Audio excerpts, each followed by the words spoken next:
एक बार फिर से रेल दुर्घटना सामने आई है और इस बार कोई यात्री नहीं बल्कि रेलवे कर्मचारी ही इस दुर्घटना की चपेट में आ गया है और उसकी मृत्यु हो गई है। जी हाँ, समस्तीपुर जिले के निवासी बरौनी जंक्शन पर लखनऊ जंक्शन से बरौनी एक्सप्रेस की सेटिंग प्रक्रिया में शामिल थे। इस दौरान वह इंजन और कोच के बफर के बीच फंस गए जिससे उनकी मृत्यु हो गई। परिवार ने रेलवे पर लापरवाही का आरोप लगाया है। इस मामले में तमाम न्यूज़ अथवा मीडिया में ये खबरें सामने आ रही हैं कि एक मुस्लिम कर्मचारी की लापरवाही की वजह से ये घटना घटी है।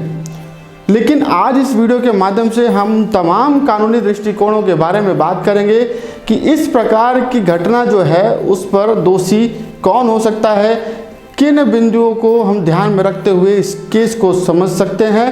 इस वीडियो में आपको विस्तार पूर्वक बताएंगे, तो बने रहिए हमारे साथ। शुरू करते हैं आज का बेहद ही महत्वपूर्ण टॉपिक। इस मामले को प्रथम दृष्टया से समझें तो दो बातें सामने आती हैं कि किसी कर्मचारी या रेलवे की लापरवाही की वजह से ये मृत्यु हुई है या फिर किसी ने जानबूझकर इस घटना को पूरे ही प्लानिंग के तहत अंजाम दिया है। मामला मृत्यु का है तो इसमें दो पहलू हैं, या तो ये लापरवाही की वजह से मृत्यु हुई हो या फिर जानबूझकर प्लानिंग के तहत ये मृत्यु की गई हो। तो ऐसे में बीएनएस की धारा 106 में प्रावधान है कि यदि इस प्रकार की मृत्यु नेग्लिजेंस की वजह से होती है तो धारा 106 के तहत वो कवर होती है और उसमें सजा के प्रावधान है। लेकिन यदि इसी प्रकार की घटना किसी ने प्लानिंग के तहत ऐसा किया है तो ये अटेम्प्ट टू मर्डर यानी बीएनएस की धारा 109 के तहत आएगा। इस मामले को और भी गहराई से समझने के लिए हमें पहले घटना को समझना पड़ेगा। देखिए, सेटिंग की जो प्रक्रिया है वो एक ऐसी प्रक्रिया है जिसमें ट्रेन के डिब्बे तथा इंजन को जोड़ने का या फिर अलग करने का कार्य किया जाता है।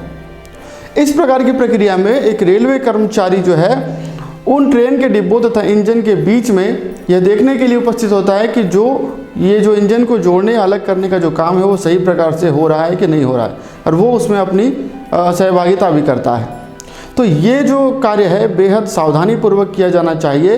इस पर रेलवे के दिशा निर्देश हैं, उसके लिए सारी कंडीशंस पहले से तय की गई हैं, सारे मानक तय किए गए हैं जिसके आधार पर ऐसे काम करते हुए किसी प्रकार की दुर्घटना ना हो उसको ध्यान में रखने के लिए सारी रूपरेखा तैयार की गई है। लेकिन ये घटना घटती है और इसमें गंभीर रूप से चोटिल घायल होने की वजह से अमर कुमार की मृत्यु हो जाती है। प्रथम दृष्टया इस मामले को देखा जाए तो ये मामला लापरवाही के कारण हुई मृत्यु मानी जा सकती है।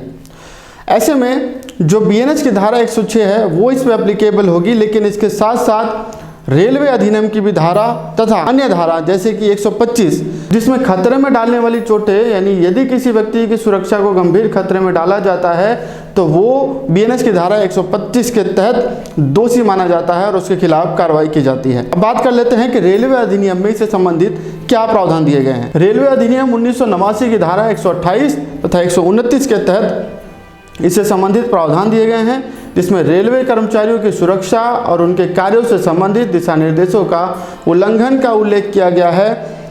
यदि इन्वेस्टिगेशन में यह पाया जाता है कि रेलवे अधिकारियों या कर्मचारियों ने सुरक्षा मानकों का पालन नहीं किया तो यह रेलवे अधिनियम के तहत दंडनीय अपराध माना जाएगा और उसके तहत कार्रवाई की जाएगी। हमने धाराओं के बारे में जान लिया, किस प्रकार के अपराध इसमें शामिल हो सकते हैं, किस प्रकार की धाराएं इसमें सम्मिलित हो सकती हैं, उसके बारे में हमने जान लिया। लेकिन इसमें वास्तविक दोषी कौन है उसका पता लगाना अभी बाकी है। तो दोषी का पता लगाने के लिए हमें किन बिंदुओं पर विचार करना चाहिए उसके बारे में बात कर लेते हैं। इस मामले की जाँच के दौरान पहले बिंदु जिस पर ध्यान देना आवश्यक है वो ये है कि जो सुरक्षा मानक रेलवे द्वारा तय किए गए थे उसका पालन किया गया या नहीं किया गया। यानी जो स्टैंडर्ड ऑपरेटिंग सिस्टम तय किया गया था उन मानकों का जो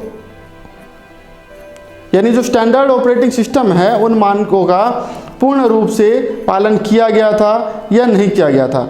क्या स्टैंडर्ड ऑपरेटिंग सिस्टम का ही उल्लंघन करने की वजह से ये घटना हुई है या फिर जो मानक तय थे उनको पूरी तरीके से ध्यान में रखने के बावजूद भी ये घटना घटी है।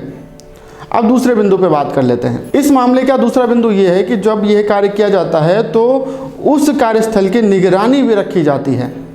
तो क्या जब ये घटना घटी तो वहाँ पर कोई पर्यवेक्षक मौजूद था या फिर नहीं, यानी ऑन ड्यूटी कौन था वहाँ पर पर्यवेक्षक जिसकी निगरानी में ये कार्य किया जाना था। इसके अलावा इसी में ही एक और महत्वपूर्ण बिंदु ये है कि क्या जिस कर्मचारी द्वारा इस कार्य को अंजाम दिया जा रहा था उसका प्रशिक्षण इस काम को करने के लिए पहले दिया गया था या फिर नहीं दिया गया था। इसके अलावा एक बिंदु यह भी ध्यान में आता है कि जो सुरक्षा मानक है उसके साथ साथ सुरक्षा उपकरण भी होते हैं, जैसे लाल झंडी होती है, कुछ और रेलवे के इशारे होते हैं जिसके माध्यम से इंजन चालक को अथवा जो कर्मचारी है उसको सूचना पहुंचाई जाती है। क्या उन उपकरणों का उपयोग सही प्रकार से किया गया या फिर नहीं किया गया? क्या वो घटनास्थल पर उस वक्त वो उपकरण मौजूद थे कि नहीं मौजूद थे? उसके लिए किसकी ड्यूटी थी, किसकी लापरवाही थी? इन सब बिंदुओं पर जब इन्वेस्टिगेशन होगा तो इस बात का पता लगाया जा सकता है। अब ये घटना तो घट गई, लेकिन इस घटना का जिम्मेदार किसे माना जाए, इसकी बात कर लेते हैं। देखिए, इसमें 3 जिम्मेदार माने जा सकते हैं या फिर तीनों ही इस मामले के जिम्मेदार माने जा सकते हैं।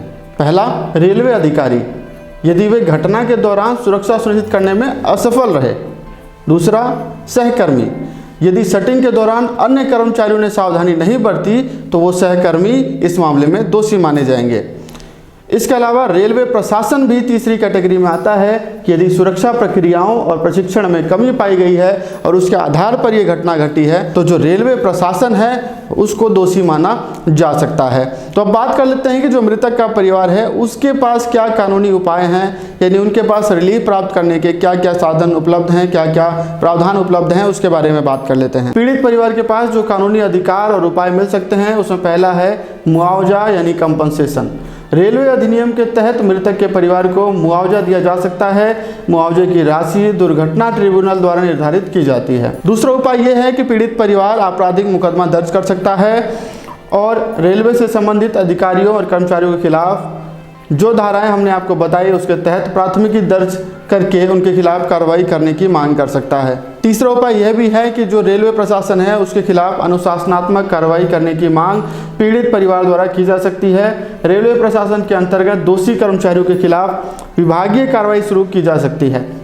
तो दोस्तों, इस वीडियो के माध्यम से हमने इस घटना को काफ़ी विस्तृत रूप से आपको समझाने का प्रयास किया और उम्मीद करता हूं कि इस वीडियो के माध्यम से हमेशा की तरह एक महत्वपूर्ण जानकारी आप तक पहुंची होगी। दोस्तों, चैनल पर नए हैं तो इसको सब्सक्राइब किए बिना आगे ना जाएं और इसको औरों तक भी ज़रूर शेयर करें ताकि वो भी मुफ्त में कानून की जानकारी प्राप्त कर सकें और अपने आप को मजबूत बना सकें। मिलते हैं ऐसे ही अगली जानकारी के साथ, तब तक के लिए नमस्कार।